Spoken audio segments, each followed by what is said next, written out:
وحده لا شريك له واشهد ان محمدا عبده ورسوله اما بعد فان خير الحديث كتاب الله وخير الهدي هدي محمد صلى الله عليه وسلم وشر الامور محدثاتها وكل محدثة بدعة وكل بدعة ضلالة الضلالة في النار اعوذ بالله من الشيطان الرجيم بسم الله الرحمن الرحيم يا أيها الذين آمنوا لا تقدموا بين يدي الله ورسوله واتقوا الله إن الله سميع عليم۔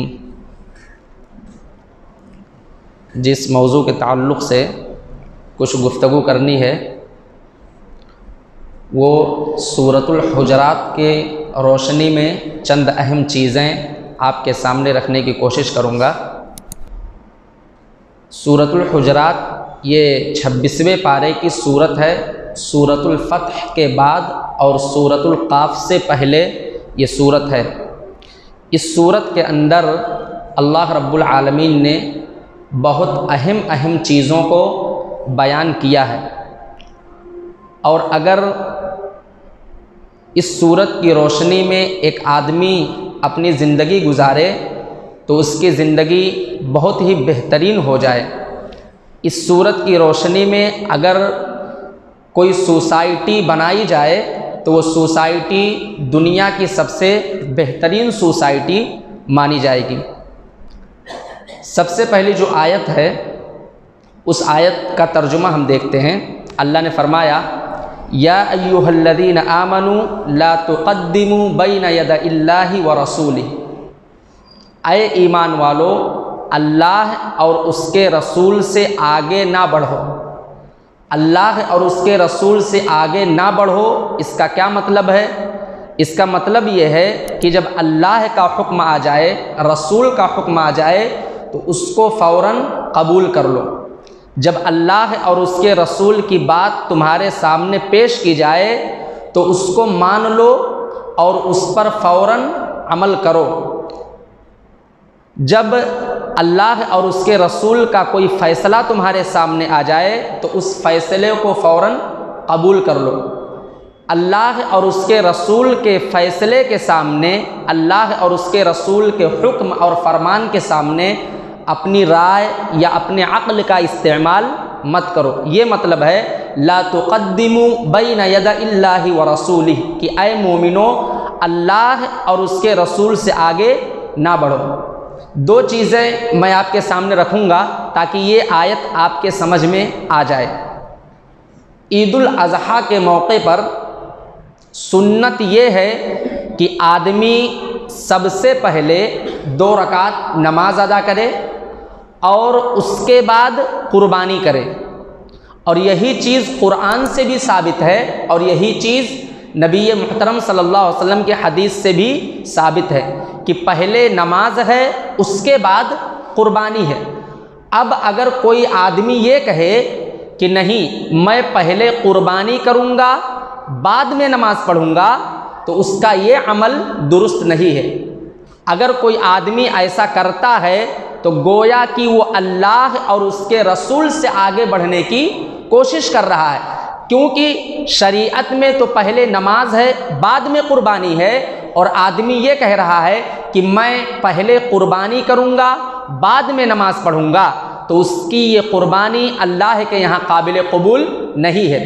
تو اللہ نے فرمایا لا تقدموا بین یدی اللہ ورسولہ، اللہ اور اس کے رسول سے آگے نہ بڑھو۔ اللہ اور اس کے رسول کا فیصلہ آ جائے تو ایک مومن کی، چاہے وہ مرد ہو یا عورت، اس کی پہچان یہ ہے، اس کی علامت یہ ہے کہ وہ فوراً کہتے ہیں سمعنا و اطعنا، ہم نے اللہ کے فرمان کو، اس کے رسول کے فرمان کو سن لیا، اب ہم اس پر عمل کریں گے، اس کی پیروی کریں گے۔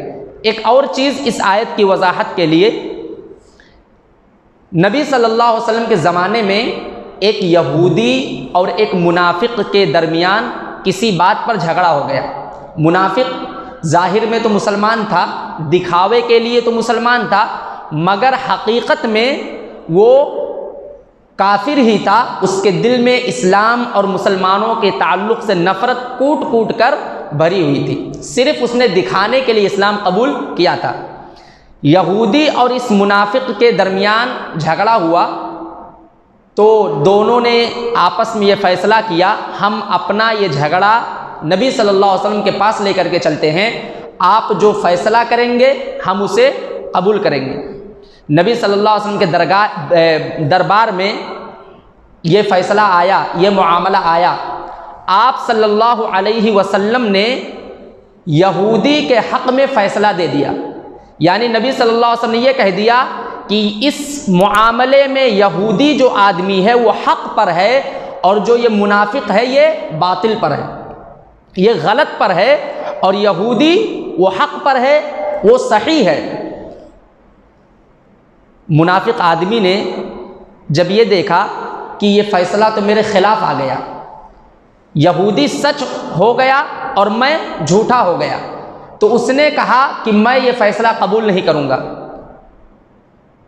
تو اس یہودی نے کہا اچھا بتائیے پھر کس کا فیصلہ تم مانو گے، کس کے پاس ہم اپنا یہ جھگڑا لے کر کے چلیں؟ تو اس منافق نے کہا کہ حضرت عمر بن خطاب رضی اللہ تعالیٰ عنہ کے پاس چلو، حضرت عمر جو فیصلہ کر دیں گے وہ فیصلہ ہم مان لیں گے۔ اس یہودی نے کہا ٹھیک ہے چلیے۔ معاملہ حضرت عمر بن خطاب رضی اللہ تعالیٰ عنہ کے دربار میں آتا ہے۔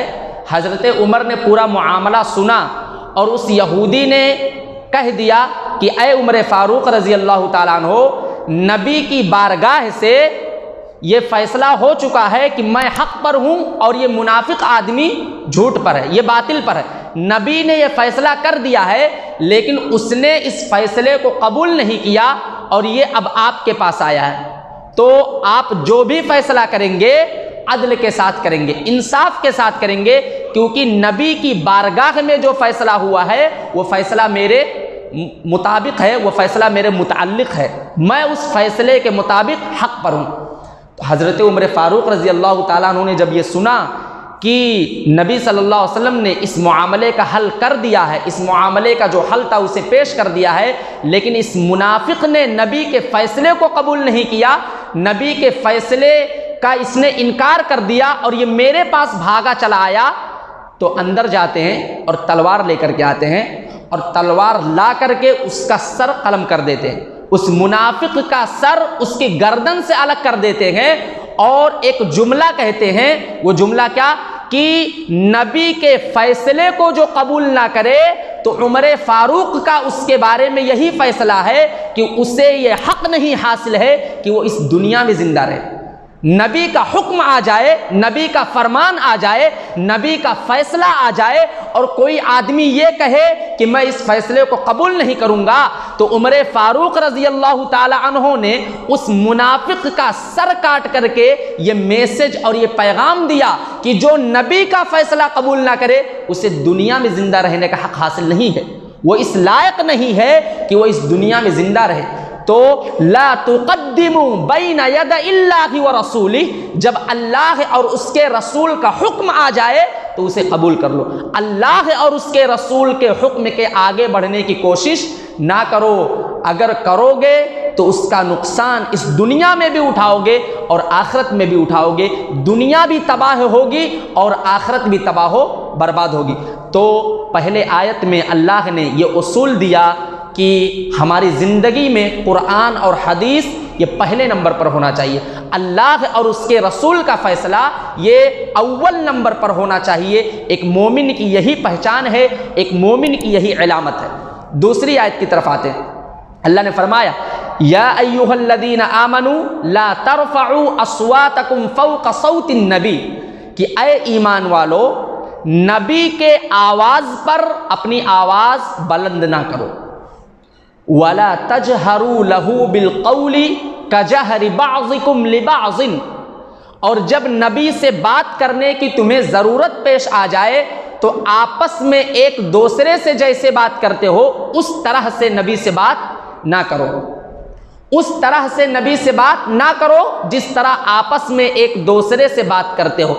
اس آیت میں دو چیزیں ہیں، پہلی چیز تو یہ کہ جب نبی کے مجلس میں تم رہو یا نبی تمہارے درمیان رہیں اور تمہیں آپس میں کسی معاملے میں گفتگو کرنے کی ضرورت پیش آ جائے تو گفتگو کرنے کے وقت، بات کرنے کے وقت اس بات کا خیال رکھو کہ تمہاری آواز نبی کے آواز سے اونچی نہ ہو.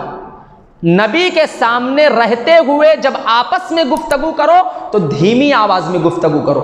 نبی کی مجلس میں جب گفتگو کرو تو آہستہ آواز میں گفتگو کرو. پہلی چیز تو یہ. اور دوسری چیز، جب نبی سے بات کرنے کی ضرورت پیش آئے، ایک تو یہ ہے کہ نبی کے مجلس میں جب کسی سے بات کرنے کی ضرورت پیش آ جائے تو بھی آہستہ بولو. اور اگر تمہیں نبی سے بات کرنے کی ضرورت پیش آ جائے تو جس طرح سے آپس میں ایک دوسرے سے بات کرتے ہو اس طرح نبی سے بات نہ کرو. گویا کہ نبی کی ذات کا بھی احترام کرنا ہے اور نبی کی بات کا بھی احترام کرنا ہے. کیا مطلب؟ دو چیزیں ہیں. نبی کی ذات کا بھی احترام کرنا ضروری ہے، نبی کی بات کا بھی احترام کرنا ضروری ہے. نبی کی بات تمہارے سامنے آ جائے تو اسے قبول کرو، یہ ہے نبی کے بات کا احترام. اور نبی کے ذات کا احترام کا کیا مطلب ہے کہ جب نبی کے مجلس میں رہو تو آہستہ بولو، یا نبی سے بات کرنے کی ضرورت پیش آ جائے تو آپس میں جس طرح سے گفتگو کرتے ہو اس طرح سے گفتگو نہ کرو، بلکہ آہستہ اور دھیمی آواز میں ادب کے ساتھ، احترام کے ساتھ گفتگو کرو. اس آیت کو سمجھنے کے لیے دو چیزیں دیکھ لیں، آپ کو یہ آیت سمجھ میں آ جائے گی. صحیح بخاری صحیح مسلم کی روایت ہے. ایک جماعت اللہ کے نبی صلی اللہ علیہ وسلم کے پاس آئی اور ان لوگوں نے آ کر کے اللہ کے نبی صلی اللہ علیہ وسلم سے یہ کہا کہ ہم میں سے کسی آدمی کو ہمارا بڑا بنا دیجیے تاکہ ہم اسے ہر معاملے میں آگے رکھیں. اور یہ ایک انسان کے لیے، ایک سوسائٹی کے لیے، ایک گھر کے لیے یہ بہت اہم چیز ہے کہ جب تک کسی کو بڑا نہیں مانیں گے اس وقت تک نہ کوئی گھر بہترین طریقے سے چل سکتا ہے، نہ کوئی سوسائٹی بہترین طریقے سے چل سکتی ہے. تو ان لوگوں نے آ کر کے یہ کہا کہ اے اللہ کے نبی صلی اللہ علیہ وسلم، یہ چند لوگوں کی جماعت ہے، یہ ہماری جماعت ہے، ان میں سے کسی کو ہمارا بڑا بنا دیں کہ ہم اسے اپنا بڑا سمجھیں، اس کی ہر بات کو مانیں. مجلس میں حضرت ابو بکر رضی اللہ تعالیٰ عنہ بھی تھے اور حضرت عمر فاروق رضی اللہ تعالیٰ عنہ بھی تھے. اللہ کے نبی صلی اللہ علیہ وسلم نے مناسب یہ سمجھا کہ ان دونوں سے بھی مشورہ لے لیا جائے. یہاں سے یہ نقطہ ملا، ایک انسان کو جب کسی کام کرنے کی ضرورت پیش آ جائے تو وہ کسی سے مشورہ طلب کر لے. سماج میں جو بہترین لوگ ہیں ان کو جمع کر کے مشورہ لے لے کہ میں یہ کام کرنے جا رہا ہوں، تمہاری اس بارے میں کیا رائے ہے؟ میں یہ کام کرنے کا ارادہ رکھتا ہوں، تم اس بارے میں کیا بولتے ہو؟ میرا یہ کام کرنا صحیح ہے یا غلط ہے؟ یہ کام جب میں کروں گا تو فائدے میں رہوں گا یا نقصان میں رہوں گا؟ سماج کے اچھے لوگوں سے مشورہ لے لینا چاہیے. اور اس امت کے جو سب سے اچھے لوگ ہیں نبی محترم صلی اللہ علیہ وسلم کے بعد، وہ حضرت ابو بکر صدیق رضی اللہ تعالیٰ عنہ اور حضرت عمر فاروق رضی اللہ تعالیٰ عنہ. تو اللہ کے نبی صلی اللہ علیہ وسلم نے دونوں سے مشورہ لیا کہ تم اس بارے میں کیا کہتے ہو، تم دونوں کی کیا رائے ہے، ان میں سے کس کو امیر بنایا جائے؟ تو حضرت ابو بکر صدیق رضی اللہ تعالیٰ عنہ نے ایک آدمی کی طرف اشارہ کر کے فرمایا اسے امیر بنا دو. حضرت عمر نے فرمایا اسے نہیں، دوسرے کو امیر بنا دو. حضرت ابو بکر صدیق رضی اللہ تعالیٰ عنہ نے جس آدمی کو امیر بنانے کا حکم دیا ان کا نام تھا معبد بن قعقاع. اور حضرت عمر فاروق رضی اللہ تعالیٰ عنہ نے جس آدمی کو امیر بنانے کی رائے پیش کی اس آدمی کا نام تھا اقرا بن حابس. تو حضرت ابو بکر نے کچھ اور کہا، عمر فاروق رضی اللہ تعالیٰ عنہ نے کسی اور آدمی کا نام پیش کر دیا. تو حضرت ابو بکر صدیق رضی اللہ تعالیٰ عنہ کو غصہ آ گیا، انہیں غصہ آ گیا. فوراً بول پڑے کہ اے عمر، میں دیکھتا ہوں کہ تم ہمیشہ میری مخالفت کرتے ہو. میں جب بھی کوئی بات کرتا ہوں، میں جب کوئی رائے پیش کرتا ہوں تو تم میرے خلاف رائے پیش کرتے ہو. میں جو بات بولتا ہوں وہ بات تم نہیں بولتے ہو. تمہاری رائے میرے رائے کے خلاف ہوتی ہے، تمہاری بات میرے بات کے خلاف ہوتی ہے. تم ہمیشہ میری مخالفت کرتے ہو، میں برابر اس چیز کو نوٹس کر رہا ہوں. حضرت ابو بکر صدیق رضی اللہ تعالیٰ عنہ یہ جملہ کہتے ہوئے اتنا غصے میں آ گئے، اتنا غصے میں آ گئے کہ دونوں کی آواز نبی محترم صلی اللہ علیہ وسلم کی آواز سے بلند ہو گئی، دونوں کی آواز نبی محترم صلی اللہ علیہ وسلم کی آواز سے اوپر چلی گئی، تو یہ آیت نازل ہوئی جو آیت میں نے پیش کی۔ جب دونوں کی آواز نبی کی آواز سے بلند ہو گئی تو اللہ نے فوراً یہ آیت نازل کی، لا ترفعوا اصواتکم فوق صوت النبی، اے مومنو نبی کے آواز پر اپنی آواز بلند نہ کرو، نبی کی مجلس میں بیٹھ کر کے تیز آواز میں گفتگو نہ کرو، نبی سے بات کرنے کی ضرورت پیش آ جائے تو آہستہ ادب و احترام کے ساتھ بات کرو، اور تم دونوں آپس میں نبی کے سامنے لڑ رہے ہو۔ فوراً یہ آیت کریمہ اللہ نے نازل کر کے انہیں متنبہ کیا کہ تم دونوں کا یہ عمل غلط ہے۔ اور جب یہ آیت نازل ہوئی تو حضرت ابوبکر صدیق رضی اللہ تعالیٰ عنہ نے فوراً کہا کہ اے اللہ کے نبی صلی اللہ علیہ وسلم، اللہ کی قسم اب میں پوری زندگی کبھی بھی آپ کے سامنے بلند آواز میں گفتگو نہیں کروں گا۔ یہ صحابہ کرام کا عمل تھا، یہ صحابہ کرام کے دلوں میں عمل کا جذبہ تھا کہ جب ان کے سامنے دلیلیں آ جاتی تھی، ان کے سامنے یہ بات واضح ہو جاتی تھی کہ میں غلط پر ہوں، تو فوراً وہ اس سے رجوع کر لیا کرتے تھے، اڑتے نہیں تھے کہ نہیں میں صحیح ہوں تو صحیح ہوں، دلیل آنے کے بعد فوراً دلیل کو قبول کر لیتے تھے۔ یہ صحابہ کرام کی علامت اور ان کی پہچان تھی۔ تو حضرت ابوبکر صدیق رضی اللہ تعالیٰ عنہ نے فرمایا کہ میں کبھی بھی آپ کے سامنے بلند آواز میں گفتگو نہیں کروں گا۔ اور حضرت عمر فاروق رضی اللہ تعالیٰ عنہ تو اس آیت کے نازل ہونے کے بعد جب نبی سے بات کرتے تھے تو اتنا آہستہ آواز میں بولتے تھے کہ نبی صلی اللہ علیہ وسلم کو پوچھنا پڑتا تھا کہ عمر تم نے کیا کہا ہے۔ اس آیت کے نازل ہونے کے بعد کہ نبی کے سامنے آواز بلند نہ کرو، حضرت عمر فاروق رضی اللہ تعالیٰ عنہ اتنی دھیمی آواز میں اتنا سلو اور اتنا آہستہ نبی سے بولتے تھے، نبی سے بات کرتے تھے کہ نبی صلی اللہ علیہ وسلم کو کہنا پڑتا تھا کہ عمر تم نے کیا کہا ہے، میں نے سنا نہیں، دوبارہ کہو۔ یہ صحابہ کرام کا عمل تھا اور ان کے اندر عمل کا جو جذبہ تھا وہ اس آیت کریمہ کی روشنی میں آپ نے دیکھ لیا۔ ایک مومن کی یہی پہچان ہے، ایک مومن کا بھی یہی معاملہ ہونا چاہیے کہ جب اس کے سامنے اللہ اور اس کے رسول کی بات آ جائے، قرآن اور حدیث سے دلیل آ جائے اور اسے معلوم ہو جائے کہ میں غلط پر ہوں، تو وہ اپنے غلطی سے رجوع کر لے اور حق جو چیز ہے اسے قبول کر لے۔ ایک اور چیز اس آیت کی روشنی میں دیکھ لیں تاکہ یہ آیت اور واضح طور پر آپ کے سامنے آ جائے۔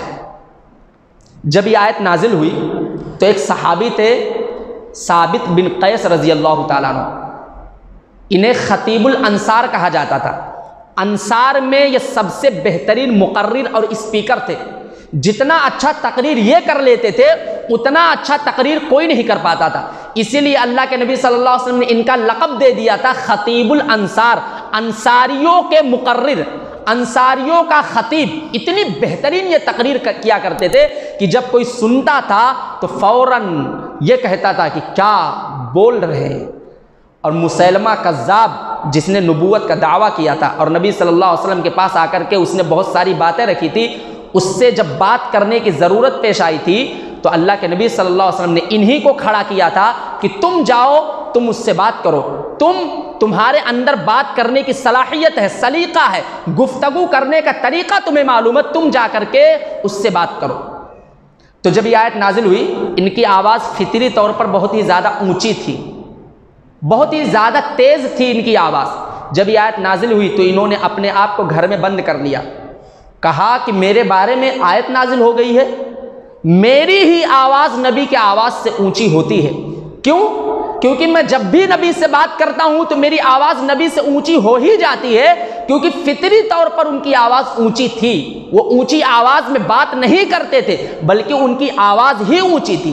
تو انہوں نے کہا کہ یہ آیت میرے بارے میں نازل ہوئی، اپنے آپ کو گھر میں پیک کر لیا، قید کر لیا، مسجد میں آنا چھوڑ دیا۔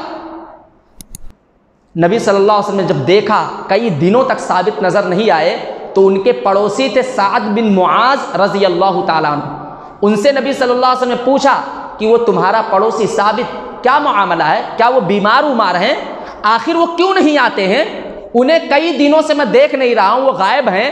تو حضرت سعد بن معاذ نے کہا اے اللہ کے نبی صلی اللہ علیہ وسلم، اگر وہ بیمار ہوتے تو مجھے ضرور پتہ چلتا، لیکن میں پتہ کر کے آپ کو بتاؤں گا۔ جب یہ پتہ کرنے گئے تو ثابت بن قیس رضی اللہ تعالیٰ عنہ نے فرمایا کہ میں نبی کی مجلس میں نہیں جاؤں گا، میں تو جہنمی ہوں۔ اللہ نے تو اس طرح کی آیت نازل کی ہے کہ نبی کے سامنے آواز بلند مت کرو، اور میں تو ہمیشہ نبی کے سامنے اونچی آواز میں بات کرتا ہوں، میری آواز نبی کے آواز سے اونچی ہو ہی جاتی ہے، اب میں نبی کے سامنے نہیں جاؤں گا۔ تو سعد بن معاذ نے آ کر کے اللہ کے نبی صلی اللہ علیہ وسلم کو بتایا کہ ثابت بن قیس نے ایسا ایسا کہا ہے، تو نبی صلی اللہ علیہ وسلم فرمایا جا کے انہیں بتا دو کہ وہ جہنمی نہیں بلکہ وہ جنتیوں میں سے، جا کے یہ خوشخبری دے دو۔ تو یہ صحابہ کرام کا معاملہ تھا۔ آیت کس کے بارے میں نازل ہوئی؟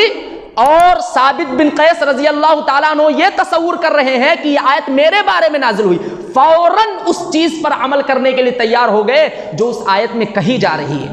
تو لا ترفعوا اصواتکم فوق صوت النبی، نبی کے آواز پر آواز بلند مت کرو۔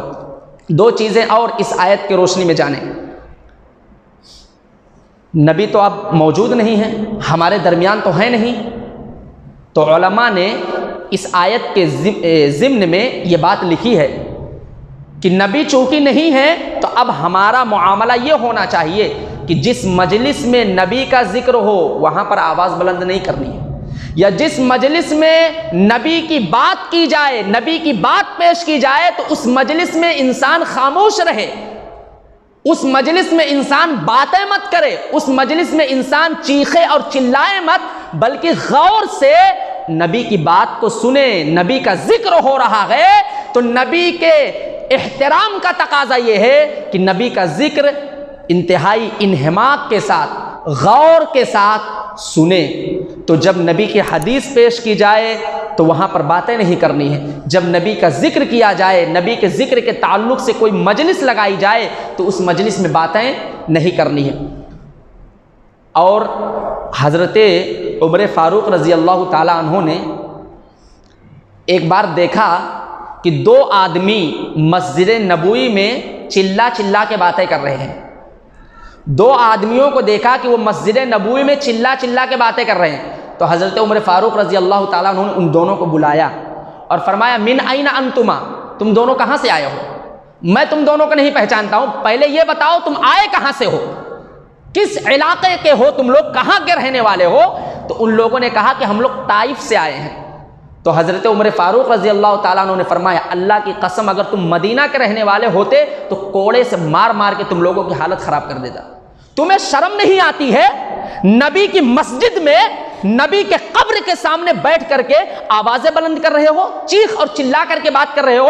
نبی کے احترام کا تقاضا یہ ہے کہ نبی کی مسجد میں ہوتے ہوئے بھی انسان آہستہ آواز میں بات کرے، چیخ اور چلا کر کے بات نہ کرے۔ اور علماء نے اسی لیے لکھا ہے کہ نبی کی قبر کے سامنے کھڑے ہو کر کے بھی انسان کو آہستہ آواز میں بات کرنا ہے اگر بات کرنے کی ضرورت پیش آ جائے۔ لیکن معاملہ یہ ہے کہ آپ جب حج عمرے کے لیے جاتے ہوں گے تو دیکھتے ہوں گے کہ ہمارے بعض بھائی قبر کے سامنے کھڑے ہو کر کے اتنا چیختے ہیں، اتنا چلاتے ہیں کہ اللہ کی پناہ ہے، انہیں نبی کا احترام نہیں معلوم۔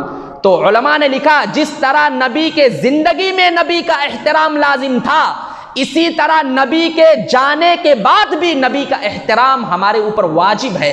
نبی کے زندگی میں نبی کے آواز پر آواز بلند کرنے سے اللہ نے روکا تھا، تو نبی کے جانے کے بعد بھی نبی کے آواز پر آواز بلند نہیں کرنا۔ نبی کی مسجد میں اگر ہو تو آہستہ بولو، نبی کے قبر کے سامنے ہو تو آہستہ بولو، نبی کا ذکر کیا جائے تو خاموش رہو، نبی کی بات پیش کی جائے تو خاموشی سے اس بات کو سنو۔ لا ترفعوا اصواتکم فوق صوت النبی، آواز بلند کرنے کی ضرورت نہیں۔ اور اگر کوئی آدمی ایسا کرتا ہے تو اللہ نے فرمایا ان تحبط اعمالکم، تمہارے سارے عمل کو میں برباد کر دوں گا، وانتم لا تشعرون، اور تمہیں پتہ بھی نہیں چلے گا، تم جان بھی نہیں سکو گے کہ ہمارا سارا عمل اکارت ہو گیا، ہمارے سارے عمل تباہ و برباد ہو گئے، تمہیں پتہ بھی نہیں چلے گا اور میں تمہارے سارے عمل کو تباہ و برباد کر دوں گا۔ یہ دوسری آیت تھی۔ ایک اور اہم چیز، 4-5 چیزیں ہیں اس صورت کے اندر جو اہم ہے، وہ میں آپ کے سامنے رکھ رہا ہوں جو اس آیت میں، اس صورت میں اللہ نے بیان کی۔ وہ چیز کیا ہے؟ یا ایھا الذین آمنوا ان جاءکم فاسق بنبأ فتبینوا ان تصیبوا قوما بجہالۃ فتصبحوا علی ما فعلتم نادمین۔ یہاں بھی اللہ نے کہا اے مومنو، آپ غور کیجئے پوری صورت میں اللہ اے مومنو اے مومنو کہہ کر کے خطاب کر رہا ہے۔ پہلی آیت یا ایھا الذین آمنوا لا تقدموا اے مومنو، دوسری آیت یا ایھا الذین آمنوا لا ترفعوا اصواتکم اے مومنو، یہاں بھی اللہ نے کہا اے ایمان والو، اس کے بعد پھر کہا یا ایھا الذین آمنوا ان جاءکم اے ایمان والو، یہ بار بار ایمان والوں کا ذکر اللہ کر رہا ہے یہ بتلانے کے لیے کہ ایک ایمان والا ہی جان پائے گا کہ نبی کا احترام کیا ہے۔ آدمی کے پاس ایمان ہوگا تو وہی نبی کا احترام کر پائے گا، غیر مومن جس کے پاس ایمان ہی نہیں ہے اسے کیا معلوم نبی کا احترام کیا ہے، اسے کیا معلوم نبی کا احترام اور ادب کیا ہے، نبی کے احترام اور ادب کا تقاضا کیا ہے۔ تو اللہ نے تیسری چیز اور اہم چیز جو اس صورت میں بیان کی کہ اگر تمہارے پاس کوئی جھوٹا آدمی، کوئی فاسق آدمی کوئی خبر لے کر کے آئے، کوئی بات لے کر کے آئے، فتبینوا تو اس بات کی تحقیق کر لو، اس بات کے بارے میں چھان بین کر لو کہ یہ جو بات بول رہا ہے یہ بات سچی ہے کہ جھوٹی ہے۔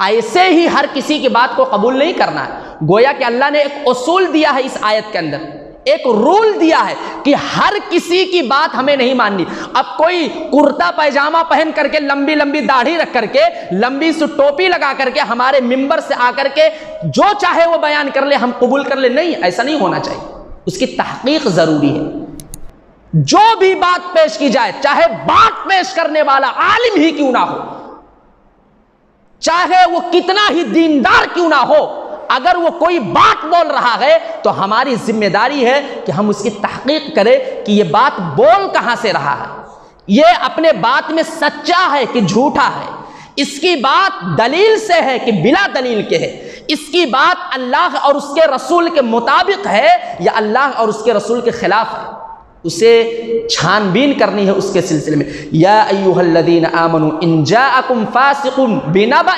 فتبینوا، کوئی بھی آدمی کوئی خبر لے کر کے آئے تو اس کا چہرہ، اس کا لباس دیکھ کر کے اس کی بات نہیں ماننی ہے، فتبینوا، اس کی تحقیق کرنی۔ کیوں؟ کیونکہ ایسا ہو سکتا ہے تم اس کی بات مان لو اور وہ اپنی بات میں جھوٹا ہو، وہ جھوٹی چیز آپ کو بتا کر کے گیا ہو اور آپ نے اسے سن لیا، اس کی بات کو مان لیا، اور اس کی بات سننے کے بعد آپ کوئی ایسی حرکت کر جاؤ کہ بعد میں آپ کو پچھتانا پڑے۔ ان تصیبوا قوما بجہالۃ فتصبحوا علی ما فعلتم نادمین، چھان بین کیوں کرنی ہے کہ کہیں تم کوئی ایسی حرکت نہ کر بیٹھو جہالت کی بنیاد پر کہ جس پر بعد میں تمہیں خود پچھتاوا ہو، بعد میں تمہیں خود افسوس ہو۔ مفسرین نے لکھا ہے کہ یہ آیت جو نازل ہوئی ہے ولید بن عقبہ بن ابی معیط رضی اللہ تعالیٰ عنہ کے بارے میں، آپ نام یاد کر لیجئے، ولید بن عقبہ بن ابی معیط رضی اللہ تعالیٰ عنہ کے بارے میں یہ آیت نازل ہوئی۔ اکثر مفسرین نے یہی بات لکھی ہے۔ معاملہ کیا تھا؟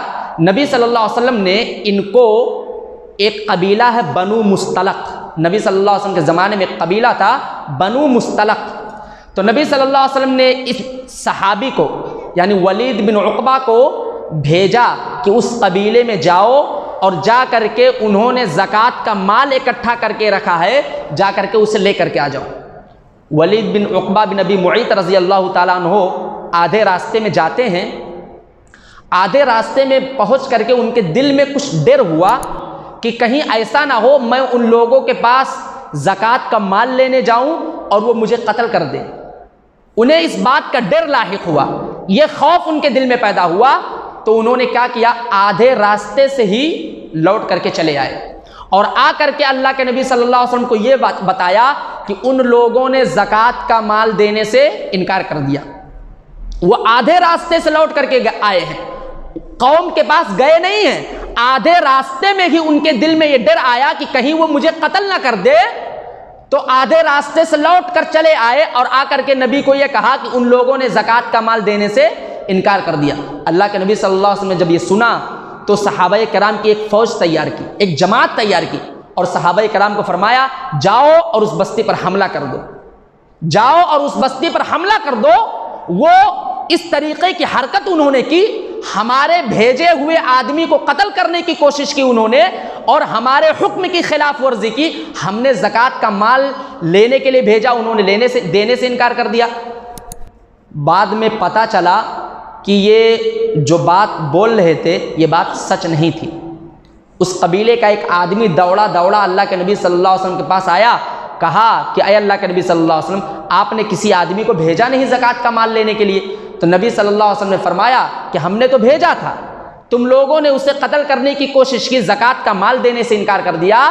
تو اس آدمی نے بتایا کہ اے اللہ کے نبی صلی اللہ علیہ وسلم، ہمارے پاس کوئی نہیں آیا تھا۔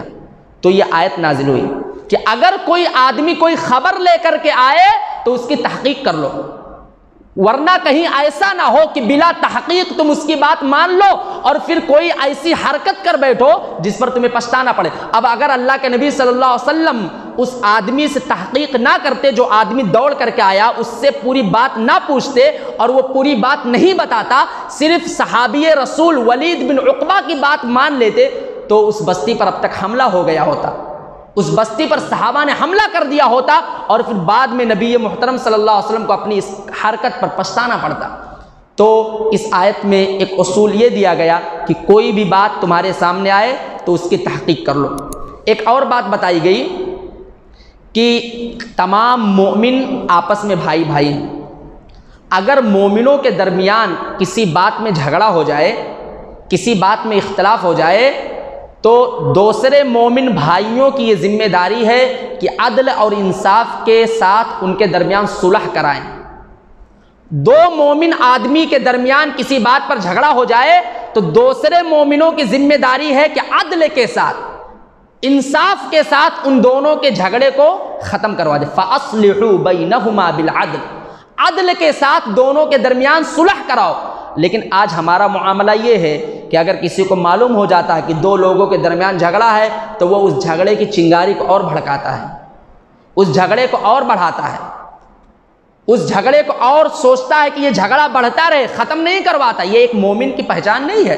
اللہ نے اس آیت میں بتا دیا ایک مومن کی یہ ذمہ داری ہے کہ جب دو لوگوں کے درمیان جھگڑا ہو جائے، دو مسلمان بھائیوں کے درمیان کسی بات پر اختلاف ہو جائے تو دوسروں کی ذمہ داری ہے فَأَصْلِحُوا بَيْنَهُمَا بِالْعَدْلِ، عدل کے ساتھ ان دونوں کے درمیان صلح کرا دو، ان کا جھگڑا ختم کرا دو۔ یہ بھی بہت اہم چیز ہے جو اس صورت میں اللہ نے دی اور کسی بھی سماج اور سوسائٹی کے لیے بہت اہم چیز۔ آخری چیز اور اہم چیز جو اس صورت میں اللہ نے بیان کی ہے کہ یا ایھا الذین آمنوا لا یسخر قوم من قوم عسى ان یکونوا خیرا منهم، کہ اے مومن مردو، تم میں سے کوئی آدمی کسی آدمی کا مذاق نہ اڑائے، کسی آدمی کو حقیر نہ سمجھے، کسی آدمی کو اپنے سے کمتر نہ سمجھے۔ کیوں؟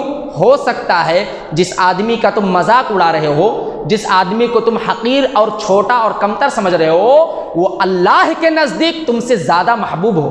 عسى ان یکونوا خیرا منہم، کوئی آدمی کسی کا مذاق نہ اڑائے، کیونکہ ہو سکتا ہے جس آدمی کا تم مذاق اڑا رہے ہو اس کا مقام، اس کا مرتبہ اللہ کے نزدیک تم سے زیادہ ہو۔ اسی لیے ایک نقطہ یاد رکھیے، ہمیں یہ نہیں دیکھنا ہے کہ دنیا والوں کی نگاہ میں ہم کیسے ہیں، ہمیں یہ دیکھنا ہے کہ اللہ کے نزدیک ہم کیسے ہیں۔